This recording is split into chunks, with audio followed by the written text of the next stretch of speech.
Dalam satu hadis, Nabi SAW berjalan-jalan bersama para sahabat di lorong-lorong di kota Madinah Al-Munawwarah. Kebetulan pada saat itu ada satu orang ibu-ibu, satu orang emak-emak, satu orang makcik-makcik menangis teresak-esak. Kenapa wahai saudariku, wahai makcik-makcik, wahai ibu, kamu menangis teresak-esak? Saya tidak memiliki anak, hanya semata wayang satu saja anak saya. Tapi saat ini anak saya hilang entah ke mana. Tadi saya leka sekejap, dia dah hilang. Seorang ibu bila kehilangan anak, oh memanglah menangis sejadi-jadinya. Jadi ketika sahabat dah bantu cari ke apa ke, jumpa tu anak.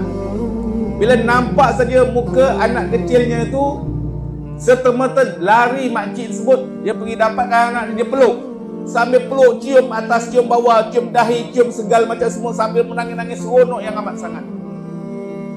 Para sahabat yang bersama dengan Nabi SAW, bila melihat situasi itu, para sahabat juga meneteskan air mata terharu.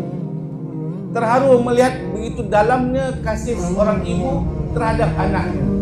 Nabi SAW bertanya, wahai sahabatku, apakah kamu kagum? Apakah kamu merasa luar biasa dalamnya cinta seorang ibu terhadap anaknya? Ya Rasulullah, kami kagum begitu dalamnya cinta seorang ibu terhadap anaknya. Kata Rasulullah SAW, agak-agak kau semua, kata Nabi, ini mak pada budak ni sanggup tak dia nyalakan api, dia ambil anaknya, dia bakar anak dia hidup-hidup? Oh, tak mungkin, mustahil. Mana mungkin seorang ibu sanggup menyalakan api yang besar, bakar anak dia hidup-hidup? Tak mungkin, tak mungkin. Bahkan kalau terpaksa dia sanggup korbankan diri dia sendiri, jangan sampai anak dia yang kena musibah.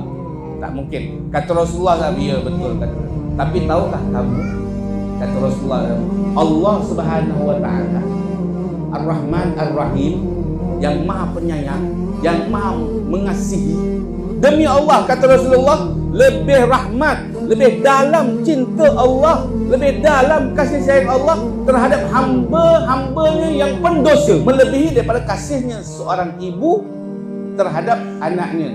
Apabila si pendosa itu walaupun telah melakukan dosa yang banyak, menangis mohon ampun kepada Allah Subhanahu Wa Taala. Allah lebih sayang, Allah lebih dalam cinta Allah terhadap hamba-hambanya walaupun hambanya pendosa.